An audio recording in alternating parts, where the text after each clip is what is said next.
are in the world. This is Sarah Barnes-Humphrey with you today. Are you ready? Let's talk supply chain.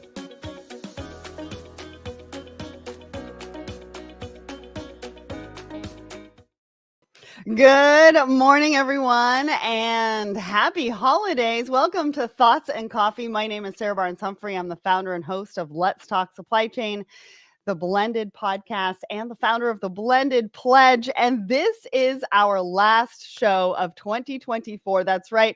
We are taking a couple of week break. We'll be back January 7th, and Courtney from Manifest, I believe, is going to be joining me for that one.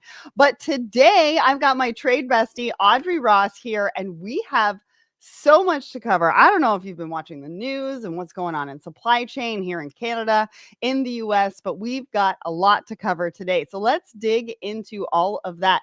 Now, we couldn't have this show without our show sponsor, and that is the Secret Society of Supply Chain. Head over to secretsocietyofsupplychain.com because we are relaunching all of our membership groups.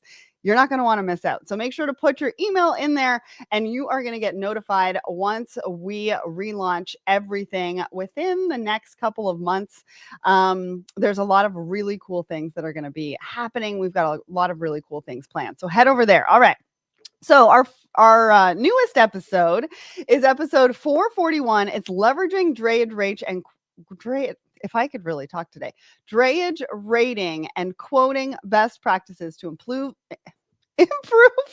supply chain management, visibility, and logistics execution with CargoWise Landside. Now, if you don't know who CargoWise Landside is, they have been on the show multiple times.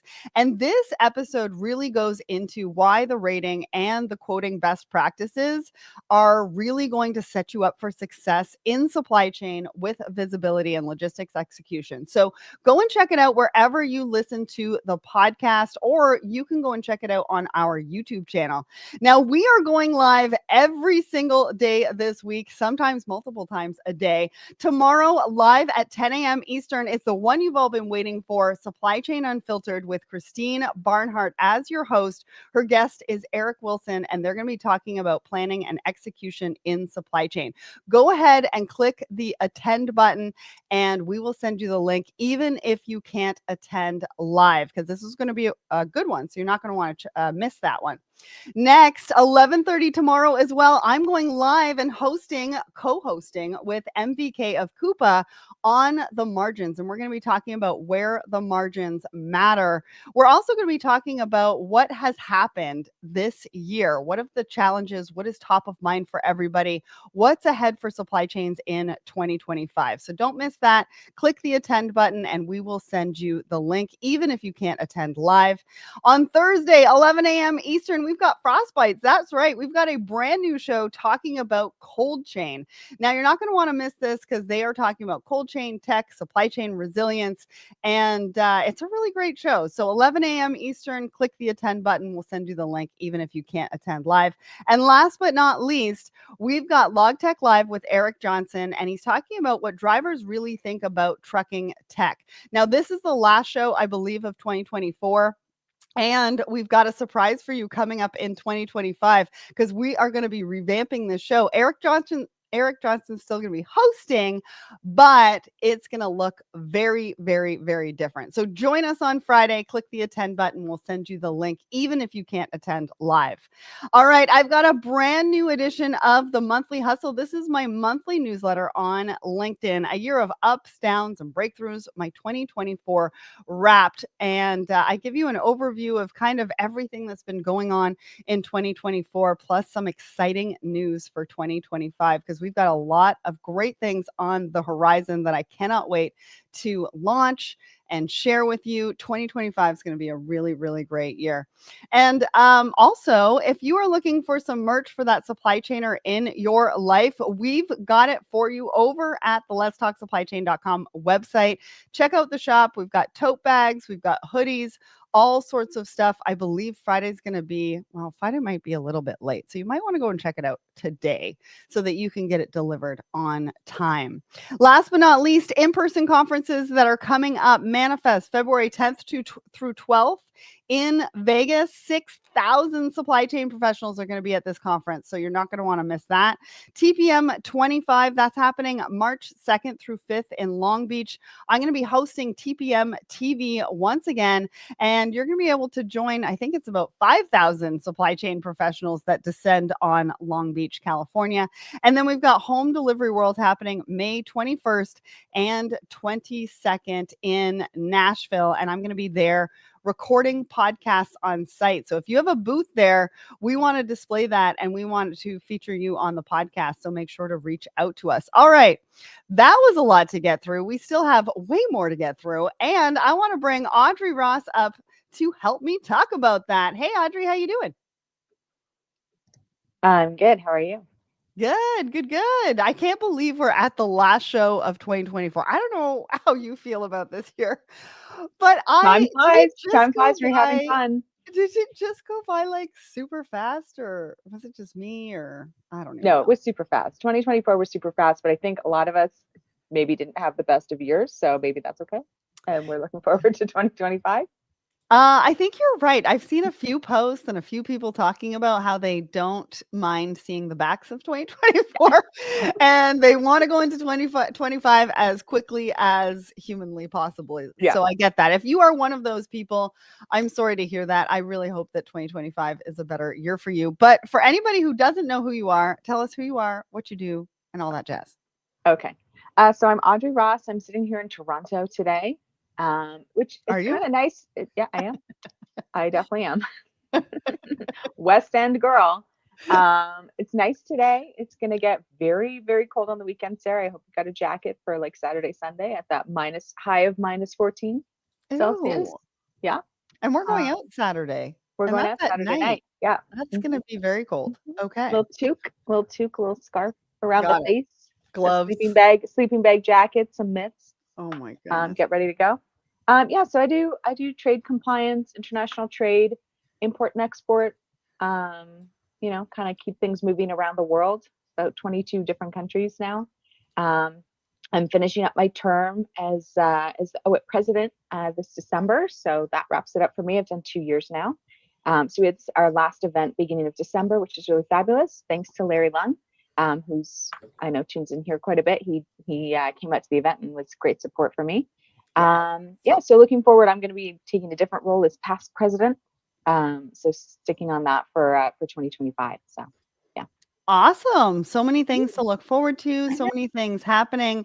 I just realized it, like I do this every single week and I don't know how I missed this, but I just realized that I don't even have the poll ready to talk about. And I'm searching through our posts because the UX design on LinkedIn is not designed for you to find anything very, very quickly. All right. I think I've got it. Here we go. All right. So let's get to the poll of the week. So the question that we asked everybody, what's your biggest holiday season challenge in supply chain? I don't think I talked about this last week. No. 30 we had almost 140 votes on this one, so people are passionate about this question. 38 is that 38% of you said meeting deadlines. I think I need glasses. 41% of you said demand forecasting. 12% said inventory surplus. 8% said managing returns. Audrey, where did you fall in on this one? I feel like the demand, anytime you put demand forecasting on a poll, like there's 40% of people who are just going to hit that. And you're like, is that really your biggest challenge? Is it just your constant challenge? I put meeting deadlines. For us, it's a lot of launches, replenishment, pre-Chinese New Year buildup at the end of the year. So, potential strike on the East Coast again. So there's a lot of stuff. So for me, it was meeting deadlines. It's a big challenge right now. And closures. There's all these closures. Everybody's closed except some people who aren't closed. So. Well, and we're going to talk about that because I don't know if people realize this as consumers. I know us supply chain professionals realize this, but it was actually a shorter holiday shopping period between Black Friday and, the And holiday Christmas. season and all that kind of stuff. And we're going to get to that in just a minute. And that has a lot to do with some of these answers, I think, right? Because with that comes timely deliveries that need to happen because there's not enough days or there's not as many days as there usually is. So a lot of things that we're going to be talking about. So I appreciate that. Now is the time to talk about our market update. And I'm going to give you the floor for a couple of minutes just to talk about what people need to know. I know if you are in Canada, the Canada Post is back to work. And so that's going to be coming back online, and we're going to be getting a ton of mail potentially over the next week or two. But yeah, give us an idea of the market update. And then I've got a few fun things that I want to throw in there. Yeah, for sure. So definitely support to our Canadian postal workers. That was a tough haul. And that's an interesting situation, probably a good case study for further years. But glad that they're back to work, and thanks to them for all the hard work that they do put in. What to sum up in our last episode of the year? So 2024 kind of kicked off or was led into the diversions around and avoidance of the Suez Canal due to the situation in the Red Sea, still being called the Red Sea crisis. That's ongoing, so that goes into the new year. Panama Canal got all cleared up. It was a bit of a drama earlier, but that's resolved. There was a lot, and somebody, I think maybe it was Journal of Commerce, or there were a few people, maybe Lars, who suggested that 2024 would be the year of labor disruptions, and certainly for Canadians was very true. Because we saw CN and CP were on our two main rail lines. We're the only two we have. We're on a big, strike and labor talks, which got delayed. So that's all resolved. Canada Post is now back to work. We're waiting on the ILA East Coast decision that's coming early January. We have a new U.S. administration. Whenever administration changes, things change. So there's talk about tariffs. A lot of talk about that by people in trade policy as well going into the new year. Definitely the sustainable development goals and transitions there. So a lot going on, and most of it is kind of carrying into 2025. Do I see ears? Yes. Someone insisted on being on my lap for the show today. Thank you for coming. No, I was looking at you and I was like, wait a second. That shirt's like a little 3D now. Like I went with the leopard print, and then now it's like, how are their ears? But yes, Monsieur here. Mr. here wanted some attention. Well, welcome and thanks for joining us. Okay, so a couple of things that I wanted to bring up. I don't know if you guys saw this on my LinkedIn this weekend, but I was watching the news here in Toronto, and it said Toronto man crowned 2024 Microsoft Excel World Champion. First of all, how many of you knew, and please put this in the comments, knew that there was an Excel World Championship? And I don't know where it was. I want to say Vegas because everything. It was Vegas. It was in Vegas, of course. Yeah, it was Vegas. Yeah. And the grand prize, I think, was $5,000. But my post was quick, and he got a belt. I don't know if you can see that in the top of what he's holding. Oh, like a wrestling belt? Yeah, got like a wrestling belt for winning the Microsoft Excel World Championship. But my post was quick, get this guy into supply chain. And I forgot to congratulate him. So I'm going to congratulate him live on this show to say congratulations for winning the Excel World Championship. And somebody get this guy into supply chain. So that happened over the weekend. And then what else am I looking at? Oh, I don't know if you guys have seen this, but I saw this on Instagram, and it is wine tours on a transport truck. Now, a lot of the comments were like, is this safe? I don't know if it's safe. Can you get insurance for things like that? Like all the things that we as supply chain professionals are kind of questioning. I think it's a cool idea. It looks like they have rails on the side, but apparently this is what we're using transport trucks for now, which is wine tours as well. So I don't know what you think about it. It's kind of cool. Easier route than that cross country, right? So if you're a truck driver, it's like, ooh. Those are some tight streets though. Like I don't know how that's gonna go. That's true. But do I show up for like a 10 to 10 shift, or do I show up for like 4 weeks of driving? That's true. But also, I don't know if you guys saw, but there was a winding staircase on the end of it. You could actually go onto the roof of it. And I'm like, that might take it a little bit far, but anyways, I thought that was an interesting way of using transport trucks. And first, before I go to the next one, I want to say hi to Jonathan over on my personal LinkedIn. If you guys are here, I want to hear from you. Put in the comments where you're watching, where you're tuning in from. If you have any questions, we're just having some fun today for our last show of the year, although we've got some pretty pressing things that are coming up. Yeah. So one last thing that came across my desk, and I don't usually go through the press releases, but I did for this one because this is a lawsuit that I believe was filed last week, and it's talking about accessorial charges. I have to say that right. I don't ever say that right. And the reason why I'm bringing it up is because I used to be in logistics, right? There's accessorial charges, and BAF is changing all the time, and fuel is changing all the time, and there's all these extra charges. And we used to get complaints from customers and shippers all the time. Well, now it looks like freight forwarders going after larger freight forwarders for doing it to freight forwarders. And so now they're just not happy about this. And so this is something that's going to be coming down the pipe, and you might just want to take a look at it.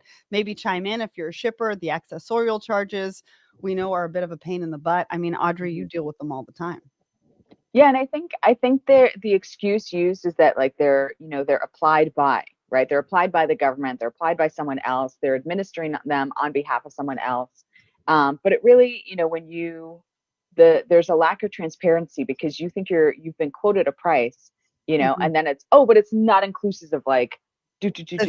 And it's like watching one of those like health commercials or something. Yeah, if you take this medication, the side effects are like 1,000 things. You're like, can you just tell me what the price is, or give me a list of what the potential accessorials are going into each country? Because there might be pretty standard, right? Or they should be. And then it also becomes, depending on your Incoterm, if they're actually due to you, like were you actually the importer of record? So this should be the importer of record, or were you only the seller and they're not due to you because it's X work? So there's all sorts of little pieces to it. But it certainly lacks transparency, and yeah, it feels very unfair to and trust the shippers. Yeah, because you're like, you quoted me $1,000, and then I get a bill, and somehow it's $2,000. For what? Yeah. And how do I explain this internally? Right? Yes. Because it doesn't only make the freight forwarder look potentially bad. Yeah. It makes the shipper look bad, and the person within that position that needs to go back and actually explain what's happened or try to figure out why it ended up coming in a lot more than it was. So interesting situation. Go and check it out. We've got the link in the comments. Not sure what's going to happen there, but I mean, it could change the trajectory of how we're being billed by some of the larger freight forwarders in the industry. Okay, let's get to our first article. So I talked about how we were going to cover how it's a shorter holiday season, and does that matter? So this year, Cyber Monday ended up being in December, which I don't think we've seen for a very, very long time. And what that means is it's shortened our holiday season. So to be able to go and buy gifts and different things like that, or even order online and have it delivered on time before the holidays. I know for us in Canada with the Canada Post strike, that has been a little bit difficult, and we've had to manage through other ways of delivering. However, they've been also bogged down. So it's been a little bit difficult for us here in Canada for online shopping. But this particular article actually talks a lot about how consumers need to plan their holiday shopping. And what that looks like is July to October. So we usually have a peak season surcharge around July, but if people are going to start buying in July, does that actually move that peak season a little bit earlier? Like, what did you think of this article? Yeah, I thought it's interesting because I'm sure it's always the debate. If you know that there's if your major gifting holidays are, Thanksgiving, or your major gifting holiday is Hanukkah or Christmas or, New Year's, like whatever your kind of celebration is, then it's like, well, the retailers are like, you should be shopping earlier, like you should be more organized and do this earlier. Like, I just don't think that's controllable. I think that's a nice to have, but it's not reliable, and people want to get things when they want to get them. Hence same day shipping and Prime and subscriptions and things like that. So I don't know. I think it did make it challenging this year, and I think it kind of came as a surprise to a lot of people. I don't think I acknowledged that the US Black Friday, Thanksgiving kind of piece was so much later in the year until we were kind of into 2025, and you start to look at the calendar, you're like, oh my goodness. So I think it threw off a lot of maybe it's just me and I'm disorganized, but it threw off No. people because of the planning, right? Because it really does kind of, that extra week does interfere. And especially if you're that small shipper, and especially if are having these challenges with capacity already. I mean, we're seeing capacity issues generally, not just at peak season. So it's how are the courier companies coping with that? And then to throw in up in Canada, where you throw in this kind of postal issue, it certainly has made for a tough season for a lot of people. So these disruption is disruptive. It makes it hard. And it's like disruption after disruption. I Yeah, was talking to it's somebody, hit after hit, Sarah. I'm like ready for a break. I was talking to somebody the other day because I'm working on this project, and I think it was a question from Reddit, and they were like, Mm, what's the biggest supply chain problem in supply chain? And I yeah. looked at them and I was like, what day? Like what day, what time, Yeah. what What route? type of product do you do? Who are your What vendor? are we Where talking are about they? here? Yeah. What Yeah. matters the most to you? Because Yeah. then we can talk about that particular challenge in Yeah. supply chain. But anyways, last but not least on this particular article, they said less days obviously affects timely delivery, but Mhm. improving inventorying and enhancing logistics is something that needed to happen to be able to help with this shortened holiday season for supply chain Mhm. professionals. All right, let's get to our second article. So future proof your logistics career, the impact of oh my goodness, I cannot talk today. La, la, la. Good thing I am Generative. having a 2-week break.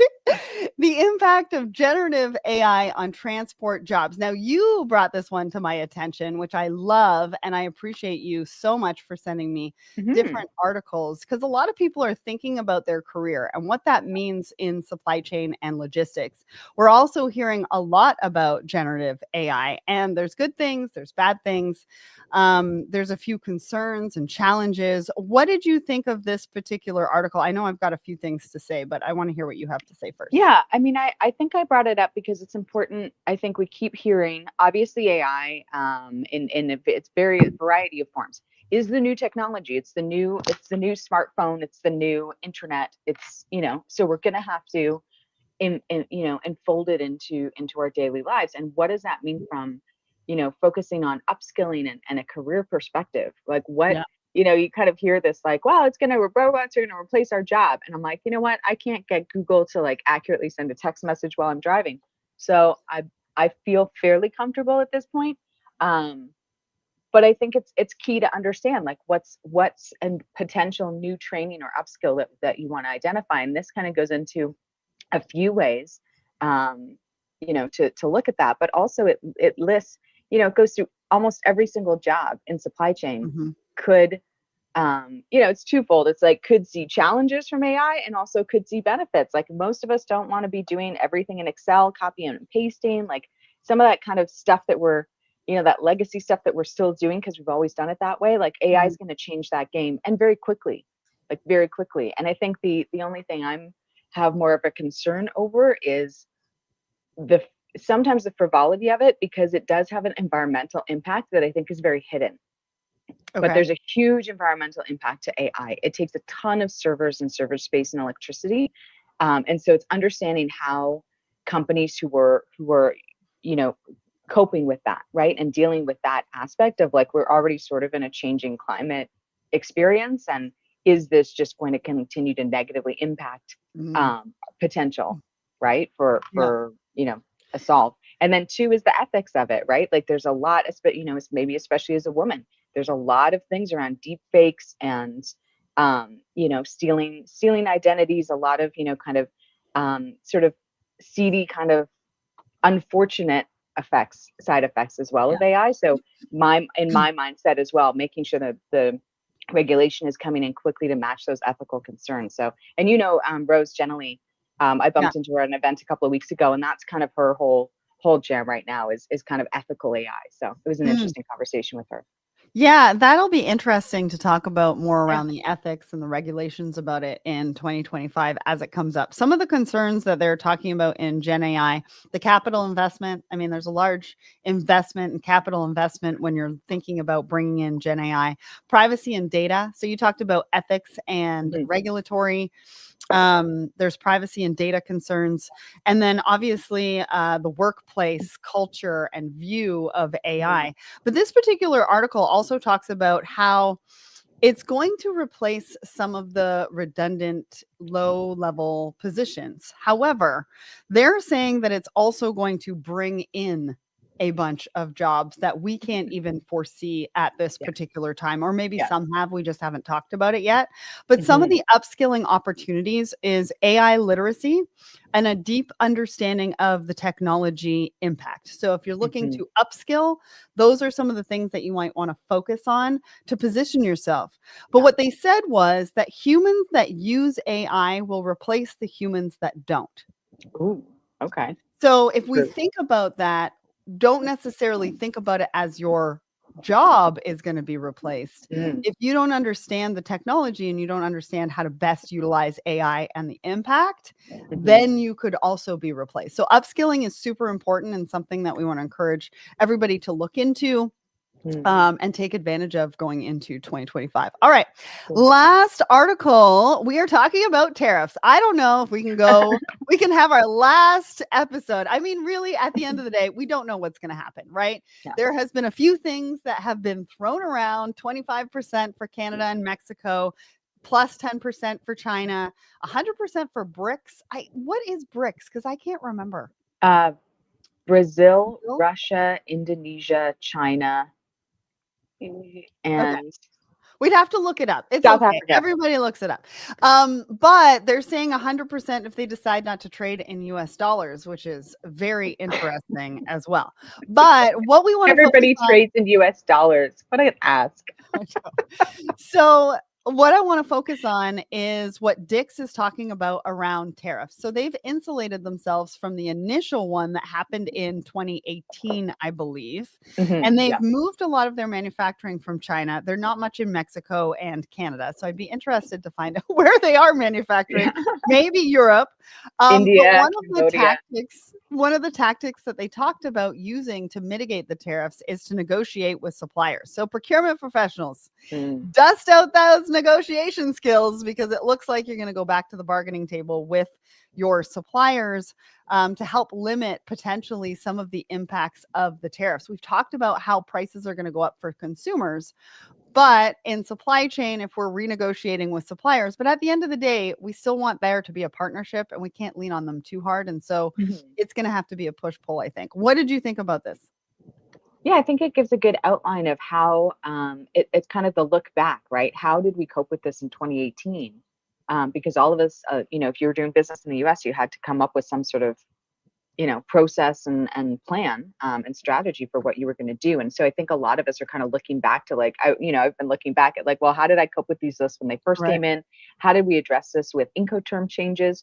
So instead of, we did a lot of kind of Incoterm shifting with our customers, suggesting that, Mhm. like you could do FOB and pick it up yourself. And then because there was a transparency aspect too. Like there was a lot of kind of disbelief, like, well, I don't think it's 25%. I think you're just adding to your price. And we're like, nope. And let's show you how we're not doing that. And then if that's the case, then why don't you just come and pick it up and you can kind of cope with that at customs yourself. So Mhm. there's definitely a few tactics and things like that, but until they're published, you really don't know how you're going to cope with them or what the Mhm. cost impact is going to be. But Well, and it's tough. also, I think be very nice to customs brokers.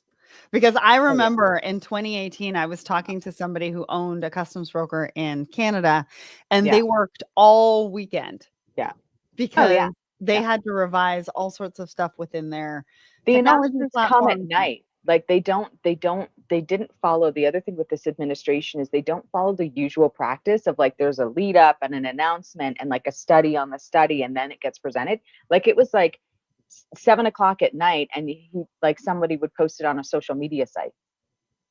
Oh, we're changing the tariffs to Right. this. And you're like, what How do are I do you? that by 7 Like, o'clock in the morning? how do I get a list for that? And where's the US Trade Department? Where's Mhm. customs? What's the list? What's the, and then like the next day it might come out. You've got but like by then you're going through all the codes, and so it was disruptive, and it, like from a worker point of view as well, because I would have to update, as soon as it comes out on socials and it's on the news, and it's like, well, I have to be able to update senior management instantly. Yeah. Right. So yeah, it does make a lot more work for some of us. So yeah, definitely buy us coffee. And crazy times going into 2025. I do not think that the disruptions are over. I think they are going to obviously keep going. Davin came up with the bricks. Thank you, Davin. Really appreciate it. And it was great to see you and Peter back in the comments for this show. I want to just really say happy holidays to everybody in our audience, not only today and whoever's watching this a little bit later.